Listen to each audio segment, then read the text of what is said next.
આપણા રસોડામાં જ એક એવી વસ્તુ પડેલી છે જે દેખાવમાં તો એકદમ સામાન્ય છે, પણ એના ફાયદા અસામાન્ય છે. તો ચાલો આજે કાળા ચણાની આ છુપાયેલી તાકાતને સમજીએ અને એના વિશે ઉપલબ્ધ સ્ત્રોતોનું વિશ્લેષણ કરીએ. અને આ વાત બિલકુલ સાચી છે. આપણે ઘણીવાર મોંઘા સુપરફૂડ્સ પાછળ ભાગતા હોઈએ છીએ, પણ અસલી ખજાનો તો ક્યારેક આપણી નજર સામે જ હોય છે. આજના આ વિશ્લેષણમાં આપણે એવા જ એક ખજાનાની વાત કરવાના છીએ. તો ચાલો આની ઊંડાણમાં ઉતરીએ. જો કાળા ચણા કોઈ આજકાલનું ટ્રેન્ડી સુપરફૂડ નથી, એ તો સદીઓથી આપણા ખોરાકનો એક મુખ્ય ભાગ રહ્યા છે, જે પોષક તત્વોથી ભરપૂર છે. કાળા ચણાના ફાયદાઓની આ યાદી જુઓ તો ખ્યાલ આવે કે તે કેટલા પ્રભાવશાળી છે. પાચન સુધારવાથી લઈને હૃદયને સ્વસ્થ રાખવા સુધી અને એનર્જી વધારવાથી માંડીને ઇમ્યુનિટીને મજબૂત કરવા સુધી. એવું લાગે છે કે તે શરીરના લગભગ દરેક પાસાને મદદ કરે છે. પણ સવાલ એ છે કે આ બધું થાય છે કેવી રીતે? વેલ, આ સવાલનો જવાબ એની અંદર છુપાયેલા પોષક તત્વોમાં જ છે. તો ચાલો જરા આંકડા ઉપર નજર ફેરવીએ અને સમજીએ કે આ નાના દાણામાં ખરેખર કેટલી તાકાત ભરેલી છે. જો બજાજ દ્વારા જે સ્ત્રોત છે એ મુજબ જો આપણે 100 ગ્રામ કાળા ચણા લઈએ તો એમાંથી આપણને લગભગ 20 ગ્રામ પ્રોટીન અને 12 ગ્રામ ડાયટરી ફાઇબર મળે છે. આ આંકડા જ તેને કસરત કરનારા લોકો અને શાકાહારીઓ માટે એક ઉત્તમ વિકલ્પ બનાવે છે.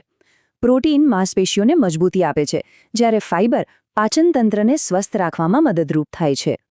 અને વાત અહીં જ નથી અટકતી. આમાં એક બહુ જ મહત્વની વાત એ છે કે તેનો ગ્લાયકેમિક ઇન્ડેક્સ ઓછો છે. એનું સીધો મતલબ એ છે કે તેને ખાધા પછી બ્લડ શુગર ધીમે ધીમે વધે છે. આનાથી માત્ર એનર્જી લેવલ જળવાઈ નથી રહેતું, પણ ડાયાબિટીસ ધરાવતા લોકો માટે પણ તે ખૂબ જ ફાયદાકારક સાબિત થઈ શકે છે.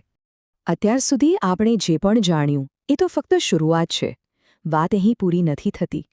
એક એવી સરળ ઘરેલું પ્રક્રિયા છે જે આ પૌષ્ટિક કઠોળને એકદમ સુપરચાર્જ કરી શકે છે. તો સવાલ એ થાય કે શું આ જે પાવરહાઉસ છે એને હજી પણ વધારે શક્તિશાળી બનાવી શકાય? જવાબ છે હા, અને તેની રીત કદાચ આપણા બધાના ઘરમાં દાદી-નાનીઓ વર્ષોથી અપનાવતા આવ્યા છે. અને એ રીત છે ફણગાવવાની, એટલે કે અંકુરણ. જ્યારે કોઈ બીજ ઉગવાનું શરૂ કરે છે ત્યારે એની અંદર રહેલા એન્ઝાઇમ્સ જાણે કે જાગી જાય છે. આ કોઈ જાદુ નથી, અશુદ્ધ વિજ્ઞાન છે જે એના પોષક તત્વોને રૂપાંતરિત કરી નાખે છે. આને તમે એક બાયોકેમિકલ પાવરઅપ તરીકે સમજી શકો છો. જાણે કે બીજ પોતાની ઊંઘમાંથી જાગીને પોતાની અંદર છુપાયેલી બધી જ શક્તિને બહાર કાઢવાનું શરૂ કરે છે. ચાલો જોઈએ કે વૈજ્ઞાનિક અભ્યાસ આ વિશે શું કહે છે. PMCમાં છપાયેલા એક અભ્યાસ મુજબ ચણાને ફણગાવ્યા પછી એમાં કુલ ફ્લેવોનોઇડ્સનું પ્રમાણ ધ્યાનથી સાંભળજો લગભગ 4 ગણું વધી જાય છે. ફ્લેવોનોઇડ્સ એ શક્તિશાળી એન્ટીઓક્સિડન્ટ છે જે શરીરને નુકસાનથી બચાવવામાં મદદ કરે છે. અને આટલું જ નહીં, કુલ ફેનોલિક્સ જે બીજા પ્રકારના એન્ટીઓક્સિડન્ટ છે એમાં પણ લગભગ 2.5 ગણો વધારો જોવા મળ્યો. આ આંકડા સ્પષ્ટપણે દર્શાવે છે કે ફણગાવવું એ માત્ર એક સામાન્ય પ્રક્રિયા નથી, પરંતુ પોષક તત્વોને વધારવાની એક શક્તિશાળી રીત છે. તો આ બધાનો સાર શું છે? જુઓ, પલાળવું સારું છે, એમાં કોઈ શંકા નથી. તે ફાઇટિક એસિડ જેવા કેટલાક એન્ટીન્યુટ્રિયન્ટ્સ ઘટાડે છે. પણ જો ખરેખર એની પૂરેપૂરી શક્તિને અનલોક કરવી હોય તો ફણગાવવું એને એકદમ નેક્સ્ટ લેવલ પર લઈ જાય છે. એનાથી ફ્લેવોનોઇડ્સ મહત્તમ થાય છે અને ફાઇબર પણ વધુ સુપાચ્ય બને છે. પણ હવે ચાલો આ બધી વાતને એક મોટા પરિપ્રેક્ષ્યમાં જોઈએ. કારણ કે યાદ રાખવું જરૂરી છે કે કોઈ એક વસ્તુ જાદુઈ ગોળી નથી હોતી. અને આ બાબતે હાર્વર્ડ યુનિવર્સિટીનો આ વિચાર ખૂબ જ મહત્વપૂર્ણ છે. આ આપણને યાદ અપાવે છે કે સારું સ્વાસ્થ્ય એક આખી સિસ્ટમ છે, કોઈ એક ભાગ નહીં. કાળા ચણા એક ખૂબ જ શક્તિશાળી સાધન છે, પણ તે આખા સમીકરણનો માત્ર એક ભાગ છે. એટલે જ એક સ્વસ્થ જીવનશૈલી માટે સંતુલિત આહાર, પૂરતી ઊંઘ, નિયમિત કસરત અને તણાવનું યોગ્ય સંચાલન આ બધી જ વસ્તુઓ જરૂરી છે. અને હા, કાળા ચણા આ સંતુલિત આહારનો એક શાનદાર ભાગ બની શકે છે. હવે જો કોઈ આને પોતાના ડાયટમાં શામેલ કરવાનું વિચારી રહ્યું હોય તો કેટલીક બાબતોનું ધ્યાન રાખવું ખૂબ જરૂરી છે.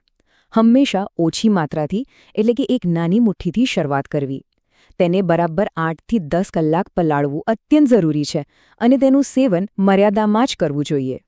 કારણ કે જેમ કહેવાય છે ને, અતિની ગતિ નહીં. ઘણા સ્ત્રોતો સ્પષ્ટપણે કહે છે કે જો વધુ પડતું સેવન કરવામાં આવે તો ગેસ, પેટનું ફૂલવું કે પાચન સંબંધી સમસ્યાઓ થઈ શકે છે. યાદ રાખો, સંતુલન જ ચાવી છે. અને આ બધી ચર્ચા આપણને એક ખૂબ જ મોટા અને રસપ્રદ સવાલ પર લાવીને મૂકી દે છે. જો એક સાધારણ દેખાતા ચણાના દાણામાં આટલી બધી શક્તિ છુપાયેલી હોઈ શકે, તો વિચારો, આપણા રસોડામાં, આપણા રોજિંદા ખોરાકમાં હજી એવી કેટલી અજાણી શક્તિઓ હશે જે આપણી નજરની સામે જ છે? આ એક વિચારવા જેવી વાત છે.